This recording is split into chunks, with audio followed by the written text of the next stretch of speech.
Friends வாங்க இந்த Chettinad sweet எப்படி செய்யலாம்னு பார்க்கலாம். அதுக்கு என்னென்ன பொருள் தேவை? பச்சை பயிறு பருப்பு 1 கப்பு, முந்திரி திராட்சை நெய்யில் வறுத்தது, ரவா வறுத்து வச்சுருக்கு 2 கப்பு, வெல்லம், தேவையான தேங்காய், சால்ட்டு, நெய். இதுக்கு தேவையான பொருள்கள் இவ்வளோ தான் ஃப்ரெண்ட்ஸ். இப்போ முந்திரி திராட்சை நல்லா நெய் விட்டு வறுத்து எடுத்துக்கலாம். 1 கப்பு பருப்புக்கு 2 கப்பு தண்ணி. ஃப்ரெண்ட்ஸ் இப்போ நல்லா பருப்பு வெந்து போச்சு. இந்த டைமில் நல்லா கரண்டி வச்சு மசித்து விட்டுக்கணும்.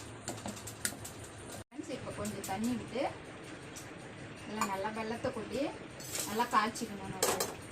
ஃப்ரெண்ட்ஸ் இப்போ இது ஒரு 5 நிமிஷம் நல்லா கொஞ்சம் திக்காகிற வரைக்கும் இதை நல்லா சூடு பண்ணிக்கலாம் வெல்லத்தை. ஃப்ரெண்ட்ஸ் இப்போ இந்த வெள்ளைப்பாகு ரெடி ஆயிடுச்சு. இப்போ இந்த பருப்பை உள்ளே சேர்த்துக்கலாம்.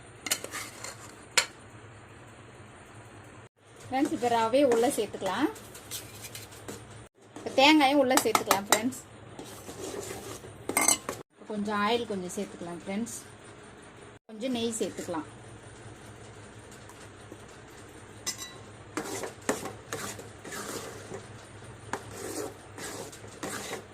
ஃப்ரெண்ட்ஸ் இப்போ இன்னும் கொஞ்சம் ஆயில் விட்டுக்கலாம்.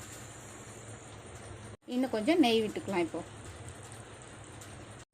இப்போ இந்த ஸ்வீட் ரெடி ஆயிடுச்சு. இப்போ ஏலக்காய், முந்திரி திராட்சை இதெல்லாம் தூவி இப்போ இறக்கிடலாம்.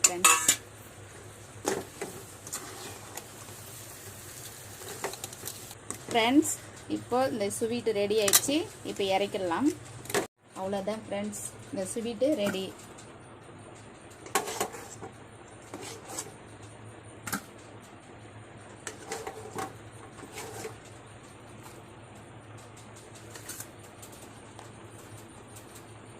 இந்த ஸ்வீட்டை நீங்களும் செஞ்சு சாப்பிட்டு பார்த்துட்டு எப்படி இருந்துச்சுன்னு கமெண்ட் பண்ணுங்கள் ஃப்ரெண்ட்ஸ்.